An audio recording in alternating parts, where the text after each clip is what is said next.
Hello everyone, we're continuing with Klal 1, Section 7. And this Klal is going to talk about the situation where not speaking Lashon Hara will be distressing and embarrassing for someone, yet one is still forbidden to speak Lashon Hara.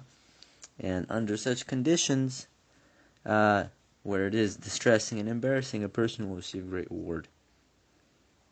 Now, considering what we learned yesterday, and this is where one is supposed to even give up his whole livelihood just not to speak Lashon Hara, we can deduce that this applies certainly if only his honor or prestige is at stake. So, for example, you're amongst a group of gossipers or people who speak Lashon Hara, and you have no way of leaving the group, and yet you do not want to be the only one, who is dull and unsociable. You don't want to be the only one quiet, because people do not want to appear that way of being unsociable. They're not social. Nevertheless, al pi halacha, one is still forbidden to say anything. And so, for example, at a Shabbos table, everyone is laughing and making fun of a relative who is socially off.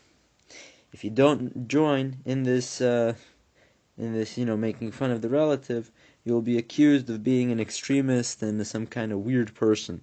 Nevertheless, you may not join, and you must resist the social pressure. Now it is regarding this case that Chazal, the sages, say in Eduyot, chapter 5, Mishnah 6, that mutav le'adam shekarev shoteh kol yamav, it is better for a person to be called a fool his entire life, and to be considered wicked in the eyes of the omnipresent for even one moment. And therefore one has to harness himself and to restrain himself from speaking Lashon Hara, and he can be certain that the reward he will get will be very great. Because as the saying of the sages in Pirkei Avot goes, the reward for refraining from transgression or performing a mitzvah is commensurate, corresponds to the difficulty involved.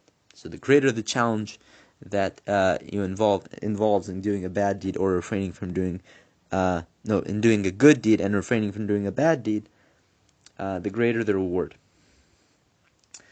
And then the Chafetz Chaim cites on yet another saying of the sages, which goes that that it's better, the reward for a mitzvah performed with adversity is 100 times more than a mitzvah performed without adversity.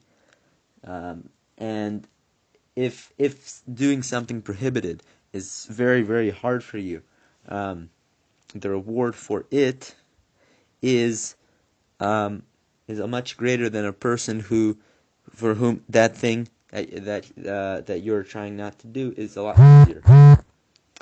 And finally, the Chafetz Chaim concludes that he cites yet another midrash from the Igeres Agra, the letter of the Vilna Gaon, which says that for every moment that one restrains his mouth from engaging in forbidden speech, he merits a hidden light of such magnitude that no angel or being can possibly fathom.